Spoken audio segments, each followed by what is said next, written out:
Thank you, Mr. Speaker. I'd like to first begin with thanking Chairman Engel for his bipartisan work to craft legislation in response to this week's developments. We often say in our committee that politics stops at the water's edge. And in this time of crisis, I'm proud to work with him to lead the most bipartisan committee in the Congress. And today may be a dark day, but it would be much darker if we were divided instead of standing united.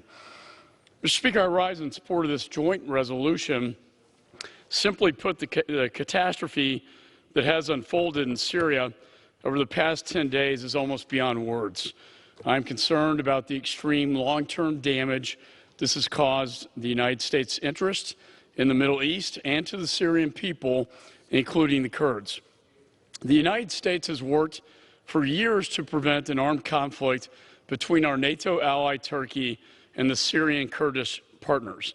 Our presence in Syria was critical to countering and defeating ISIS, and until last week helped prevent unnecessary bloodshed. Working with the Syrian Democratic Forces, the U.S. and our coalition partners eliminated ISIS's control of territory in Syria, and we're continuing to fight ISIS insurgents. I understand the administration's legitimate concerns about engaging our U.S. forces in long-term military operations. I, too, want to wind down our overseas conflicts and bring our troops home. But leaving northwest Syria now does not resolve the problem that brought us there in the first place. It only creates more. We need a residual force in place.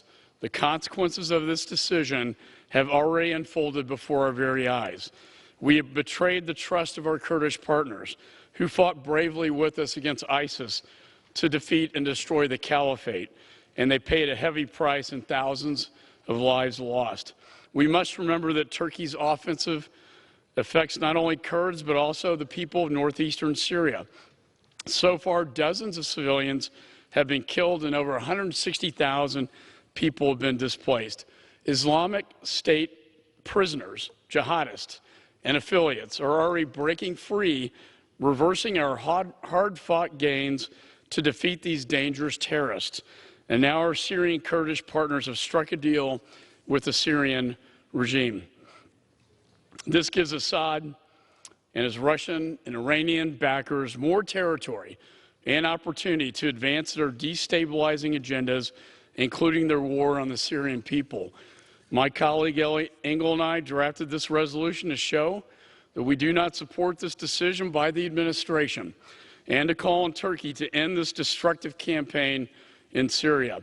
We urge the United States to support the affected communities of northeast Syria, including the Kurds, and we call upon the administration to support our Kurdish partners and stand with them just like they had stood for us for so long.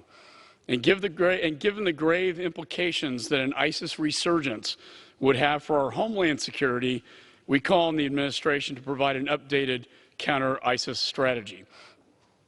I do support the administration's decision to impose sanctions on key Turkish officials and make clear that there are more consequences for continuing this invasion, but more pressure is needed. Congress is only just beginning its work to repair the damage this decision has caused. Chairman Engel and I are working together on a bipartisan bill to sanction Turkey for as long as it continues this destructive offensive. I look forward to working with the chairman to bring this bill to the floor as soon as possible, and I urge all members to support this resolution, this joint resolution, and I reserve the balance of my time. Gentleman from Texas reserves the balance of his time. Gentleman from New York is recognized. Mr. Speaker, I now yield 2 minutes to the